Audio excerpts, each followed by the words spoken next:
Olá, eu sou Marta Gaudos, eu sou cantora, compositora, gestora cultural, morando em São Paulo.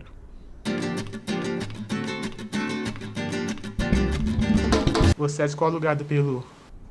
Eu sou de Lima, nasci em Lima, Peru, cresci no bairro de Jesus Maria. E como é Lima, para quem não conhece ainda? Lima, bom, tem vários olhares de Lima. No primeiro lugar, Lima vem de uma ancestralidade e uma cultura pré-inca muito importante, a cultura Lima. A gente tem templos e tem rastros, e até o berço, acho, da língua quechua. Mas mais para frente, Lima virou a capital do Império... Não, depois do Império Incaico, né, dos Incas, veio a colônia espanhola, que abarcou também um espaço muito... uma dimensão geográfica ampla, e Lima era a capital. Lima é a única cidade que tem... a única capital da América do Sul que tem mar, né? Então nós temos falésias do Oceano Pacífico do lado, e temos também a presença da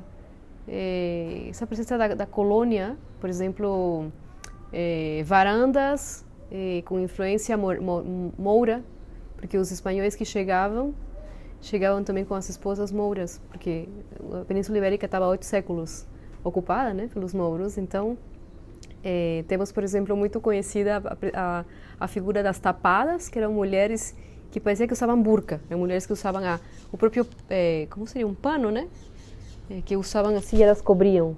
E só ficava assim, tipo um olho mostrado. Isso naquela época dos 1800. Essa mistureba, nossa, mestiçagem, né? Envolve também a presença de pessoas do Japão, pessoas da China, que evoluiu na nossa gastronomia culinária hoje, né?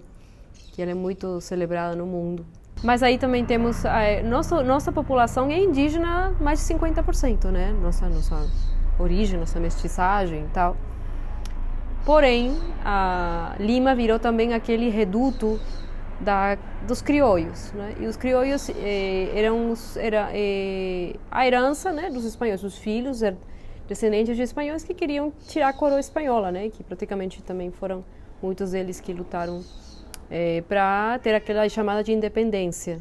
Só que é isso, né? A gente sabe um pouco como o Brasil. A gente tem independência, mas nem todo mundo... não tem repartição de bolo para todo mundo por igual, né?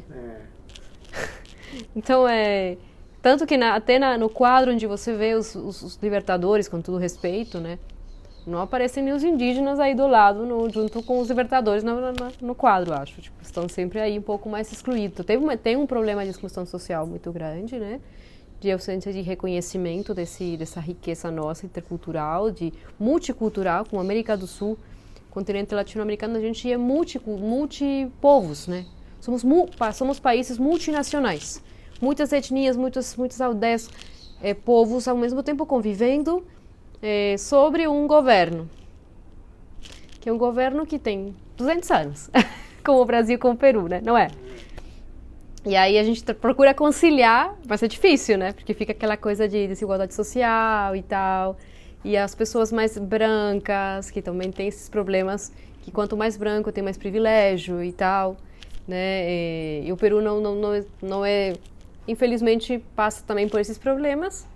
Mas é um desafio, porque a gente procura conciliar isso e tentar, pelo contrário, celebrar nossa diversidade, que é muito deliciosa, né? E por isso, vocês podem me notar, eu sou uma pessoa de cor mais escura, marrom, não, cabelo... As pessoas, pelo meu cabelo, vão achar que eu sou indígena, às vezes, e provavelmente eu seja, dentro do meu sangue, porém, eu não cresci com bisavós que falassem quechua, até onde eu sei, né? Então... Lima é isso, é muito... Hoje, nas décadas dos anos 50, chegou uma onda muito grande de pessoas migrando interior, tipo como o Nordeste chega a São Paulo, chegaram pessoas do interior do Peru, né? Pessoas de procedência bem dos Andes, assim, chegaram para a cidade de Lima, e aí se acrescentaram novos bairros, foram ocupados os morros, né? E nasceram, cresceu a economia, A música evoluiu também, por exemplo, a cúmbia que começou a aparecer em Lima, que a gente chama de chicha, que é uma cúmbia que relatava a história dos migrantes, do sofrimento deles também. E era uma música de periferia, né? Que hoje a gente ouve também e valoriza muito. Por que você veio aqui para São Paulo? Olha, essa história é interessante, assim, porque eu tenho um vínculo, assim, vou começar falando do Brasil, tá? Porque São Paulo foi uma coisa depois, não foi nem planejada. Sempre eu como, desde criança, eu notei que eu tenho uma capacidade, essa sensibilidade muito peculiar com os nuances e vozes e timbres de sotaque. Então, eu sempre que eu ouvia, assim, quando as pessoas falavam, nossa, como a pessoa fala assim, fala assado, e aí eu conseguia começar a imitar e fazer de brincadeira. Aí, quando eu ouvi em casa, como cresci com um berço artístico, meu pai é artista plástico, minha irmã é cantora, minha família gosta de cantar, tem músicos na família, enfim. Um dia chegou no meu ouvido o som de português brasileiro. Depois chegou o português do Portugal, que dá menos para entender, né? Depois eu aprendi português de Portugal, era como outra língua. E chegaram as novelas brasileiras também. Que a novela brasileira era o soft power, né? Tipo, poder soft. Porque você era uma cartão postal para muita gente que não conhecia o Brasil. Geralmente as novelas te mostravam São Paulo, te mostravam Rio, né? A calçada do Rio de Janeiro, né, famosa, e São Paulo, que é coisa de prédio, né. Eu lembro que tem uma novela que você olhava o Copan de fora, se chamava Próxima Vítima. E eu ouvia as novelas, a trilha sonora, e eu ficava decorando a letra, tipo, decorando as músicas sem saber português, só de sonoridade, assim, fonética. Eu tentava entender e aprender, então eu assistia a Rede Globo no TV a cabo, eu entendia 50%, assim, 60%, que é parecido, né, parecido, mas não é igual. E aí, em 2007, eu venho por uma coisa da vida, parecia uma promoção da Gol, não quero nem fazer publicidade, viu? Mas uma promoção da uma linha aérea. E aí eu peguei super barato, assim, eu paguei muito pouco, assim, e decidi visitar. Mas antes que isso, aos 17 anos, eu fiz uma viagem nos Estados Unidos, que você fazia intercâmbio work and travel, se chamava. Nas suas férias de faculdade, você ia trabalhar de garçonete. E eu convivi, eu praticamente fui obrigada a conviver com esse pessoal do Brasil, Argentina, Chile, durante 4 meses, a gente trancado num resort. E aí, num mês eu comecei a falar português. Tipo, porque como eu já tinha essa inclinação por imitação e porque eu já ouvia músicas e tal, então eu descobri que eu comecei a falar.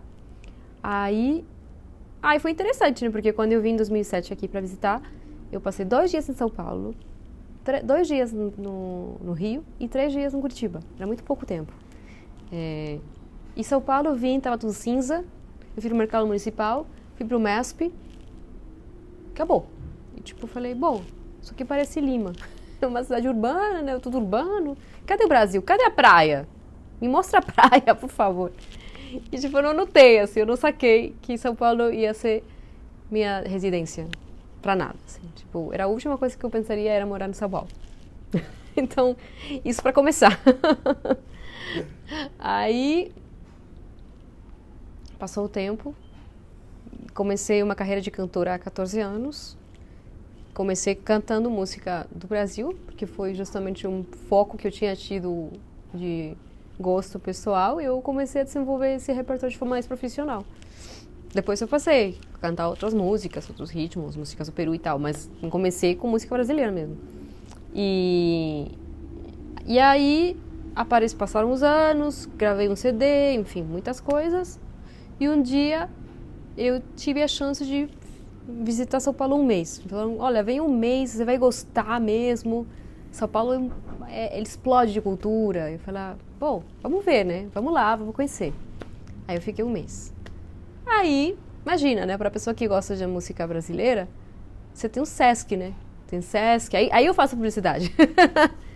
Que eu cantei no Sesc também, né?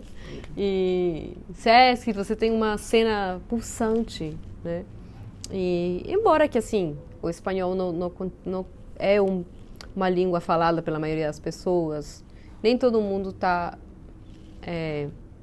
ciente do que é a cena latino-americana aqui. É difícil, porque não difícil nem impossível. As pessoas, eu acho que as pessoas não tiveram a chance, porque o próprio sistema não permitiu os próprios brasileiros eles colherem esse lugar, se apropriarem desse lugar latino-americano, porque nós temos um sistema que a gente sabe, né, que impõe, e não que eu não goste de música em inglês e tal, que impõe o mundo em inglês para o mundo inteiro, né, com exceção dos países comunistas, né? Então eu também cresci ouvindo o inglês. Então as pessoas aqui me falam, você também conhece Duran Duran? Eu falo, claro, né? Se a gente ouvia isso no rádio.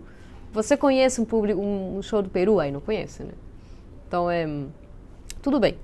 Só que assim, a cena é pulsante. Você tem editais, você tem espaços de cultura de qualidade. Não é fácil escalá-los, mas quando é possível, quando você se esforça e traz um produto de qualidade, com autenticidade, uma hora vai rolar. Então, eu senti isso, os saraus e a possibilidade de eu assistir os artistas que eu admiro muito perto. Eu comecei a cantar, artista que eu admiro, que eu ouvia, que sai na novela, encontrei no bar, entendeu? O cara já estava vindo de participação especial no meu show depois, entendeu? Então, esse acesso tão lindo que tem aqui em São Paulo e essa junção de culturas, eu achei fascinante, assim. É uma selva de pedra, né?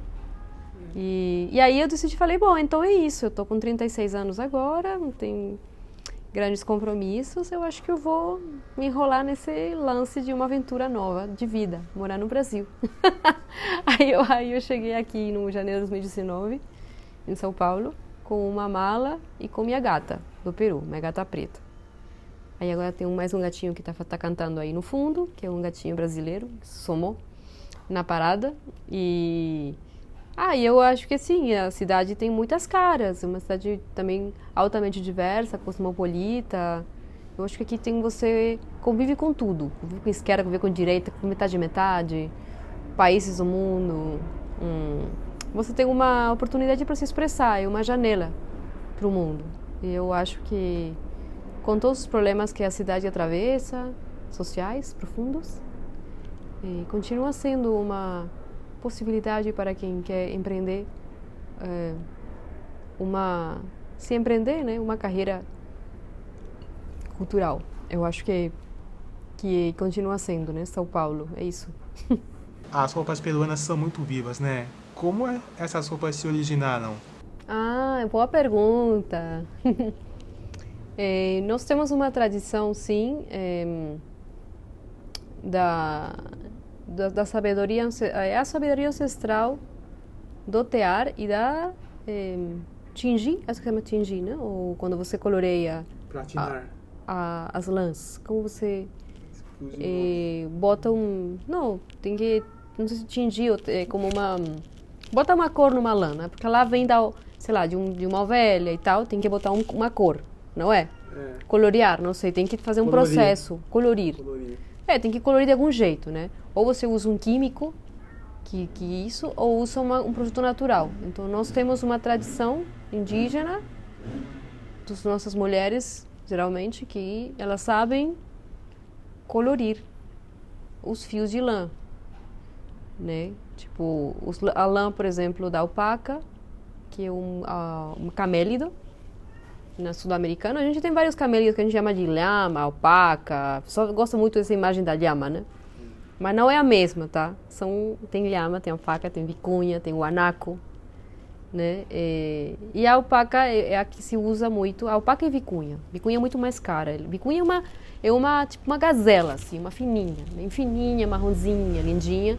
E a alpaca é um pouco mais como se faria?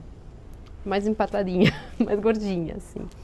E claro, são animais que são como os pets também, são as granjas, né? As pessoas na altitude têm elas como suas filhinhas, assim, suas pets e tal, mas também usam para tirar a lã, que é uma lã bem quentinha. Como no Império, tanto nos pré-incas e incas, a gente trazia essa tradição de ter teares, né, de tecido, das roupas do Inca, ou das figuras das pessoas, mesmo as pessoas do povo, e as cores têm uma significação também. Né? Por exemplo, provavelmente amarelo tem a ver com o sol, que a deidade principal nossa também é o sol. A gente tem várias... É um mundo panteísta, né? No fundo é como assim, cada cosmogonia, né? Tem seus panteísmos, mas fala sempre do Senhor, né? Fala sempre de Deus de várias formas. Então a gente tem essa conexão com o sol, com o amarelo, aí deve ter muita presença do vermelho, né? Azul. E você vê isso também nas penas que eram usadas, né? Penas, uma série de elementos ornamentais, né? E acho que a gente traz essa tradição e uma hora isso passou para as roupas atuais, né? Eu pessoalmente tenho um prazer por usar roupas muito coloridas. E justamente, por coincidência, meu pai, que é artista plástico, eu também faço um projeto, também trabalho como coordenadora do acervo e tudo que tem a ver com a divulgação desses conhecimentos que ele traz, né? Eu acho que eu compararia com essas cores muito fortes dos vitrais também, né? A gente traz essa tradição colorida e que também não é uma exceção. Eu acho que também no mundo indígena, que a gente chama de Brasil, o Pindorama, como também disse que se chamava antigamente em Tupi, Guarani, e também traz essas cores assim vivas, né? Então, somos povos coloridos, no fundo. O que te fez se interessar a seguir por esse universo da música? Como eu comentei na outra pergunta, que eu tenho essa curiosidade pelo sotaque, pelos nuances, timbres. Quando eu criança, meu nome se deve a uma música, né? Uma música que se chama Marta, por sinal. E meu pai cantava muito essa música, então eu já fui batizada com o nome de uma música, né? Já para começar. E em casa a gente sempre, de forma amadora, mas as pessoas em casa cantam bastante. E eu lembro muito que eu ouvia uma cantora que se chama Naná Mouskouri. Acho que ela está viva ainda. E a mulher é uma grega e cantava multilingüe, assim. Ela cantava em francês com francesa, cantava em espanhol com pessoa que fala espanhol nativo, cantava em inglês, cantava... Então, assim, eu fiquei, nossa, que mulher, assim, canta em todas as línguas. Eu quero ser isso. Eu quero isso. E eu acho que e aí eu tinha meus primeiros shows, que meu pai no ateliê chamava e falava, bom, a minha filha vai cantar. Aí eu pretensiosamente falava, bom, vocês querem que eu cante em português, italiano? Eu não sabia falar nenhuma língua. Eu achava que eu podia cantar em italiano porque eu ouvia e copiava. De repente nem fazia bem, só que segundo eu, podia cantar em italiano, né? Então tive essa ousadia de ser muito criança.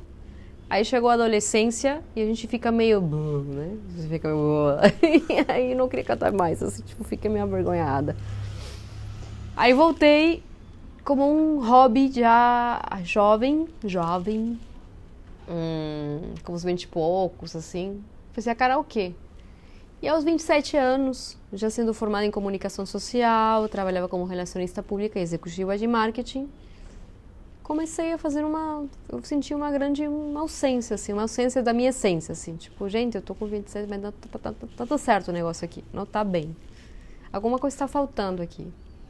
E aí eu fiz fazer terapia e eu me assumi, né? Falei, nossa, que realmente eu gosto de cantar. Bora cantar, né? Bora fazer alguma coisa, assim. A gente tem que mexer uma pedra para o mundo se movimentar, porque se você não se mexe. Isso é para todo mundo, né? Você pode chegar nos 50 anos e nunca fez aquela coisa que você amava fazer de criança. Então, para mim, a minha primeira referência para eu me validar é tipo, por que eu tô me sentindo assim? Aí eu lembrei quando eu era criança. Quando eu era criança eu cantava. Aí eu fiz meu primeiro gig com 27. E aí fui desenrolando até eu desenvolver um empreendimento mesmo. Isso simbolizou eu formar um empreendimento de show para eventos corporativos. Comecei a desenvolver repertório internacional, trabalhar com embaixadas, com empresas que arcavam esse tipo de espetáculo, fazer meus shows em barzinho. E uma hora eu comecei a me abrir as asas para o mundo. Comecei a fazer turnê no Panamá, fui para 2 vezes para o Panamá, fui para a China e vim para o Brasil. Então aí as asas abriram-se para a música, né? E outras coisas também, outras artes performáticas. Qual é a realidade de um artista independente no Brasil? Ainda mais estrangeiro. Essa é uma boa pergunta. Estrangeiro na América do Sul também, né? Estrangeiro do Peru também, né? Tem várias nuances aí, né? E mulher também, né? Enfim, muita coisa. Eu acho que o artista independente hoje tem aquelas... É como dependendo como você consegue engranar, ou você vê como uma grande oportunidade para você, se você tiver pretensões de ter uma carreira e viver daquilo, eu acho que o mundo atual oferece muitas possibilidades para quem tem esse esforço de empreender, porque hoje a gente está muito mais... É muito mais possível você desenvolver uma carreira sem trabalhar com um selo, ou com uma editora, ou com uma empresa muito tipo uma grande gravadora. Você ainda pode... Tem jeitos muito mais baratos de poder arcar custo em investimentos e tal. Mas também, ao mesmo tempo, o artista, acho que em geral, não só o músico, se sente sobrecarregado também de tanta função ao mesmo tempo. Se você não tiver uma equipe, às vezes a gente se sente um pouco cansado, né? Você é o community manager, você e aquilo, você compõe, você faz tudo, e aí, às vezes, pode ficar um pouco burnout. Mas é bom a gente se reconectar com o seu propósito e por que a gente quer fazer aquilo, né? A gente sabe que não faz por dinheiro o que a gente ama, mas uma hora isso vai desenrolar em dinheiro, a gente ver isso retribuído de outras formas. Ser uma artista que não canta em português num mercado que é 90% consumido em português, é para você ser nicho. Você já sabe isso de cara e é uma decisão. A Anitta também, por exemplo, artistas como ela, que são meia pops, não tiro o mérito dela, acho que, né? E ela tem uma equipe também. Né? Não é uma coisa que ela fez sozinha. Então, mas, claro, todo mundo uma hora começa sozinha, você tem que ter muito fôlego, tem que se automotivar, entender, resistir. É uma resistência, na verdade. Não é fácil, mas, para mim, que eu comecei aqui também... Nem de zero eu vou falar, mas eu acho que a artista, não somente latino-americano, tem que saber quem ele é e se assumir. Então você vem aqui, independentemente que a pessoa consome música latino-americana, não consome, você é um artista. Você cria sua música, você tem um propósito, tem um projeto.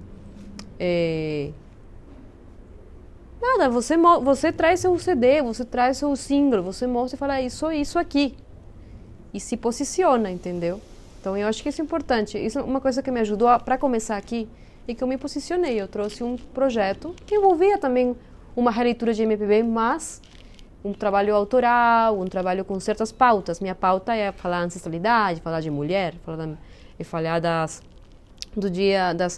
coisas, dos sincretismos que reúnem nossas culturas e tradições. Eu nasci 2 de fevereiro, dia de Iemanjá, mas também é dia da Candelária. Mas que dia do quê? É o dia do sagrado, do feminino no mundo. O feminino é a terra. A terra é uma pauta, entendeu? A mulher é uma pauta porque a gente, claro, quando eu falo de mulher, não falo que assim, é uma questão de fechar contra os homens e tal, mas tem uma pauta que assim, o feminino como tal representa o cuidado para mim. Então, essa é uma pauta. Então, eu trago essa pauta, né? Mas o cuidado que a mulher também foi colocada a cuidar de todo mundo e depois nem se cuida ela, né? Não é isso, não. Estou falando que o feminino é aquele bom senso de saber não explorar a terra de um jeito, sabe? Não explorar os animais, não explorar, tipo, não over exploração. Esse senso de cuidado, né? Senso de autocuidado, de pôr limites, de respeitar o outro. Eu acho que isso é muito feminino, né?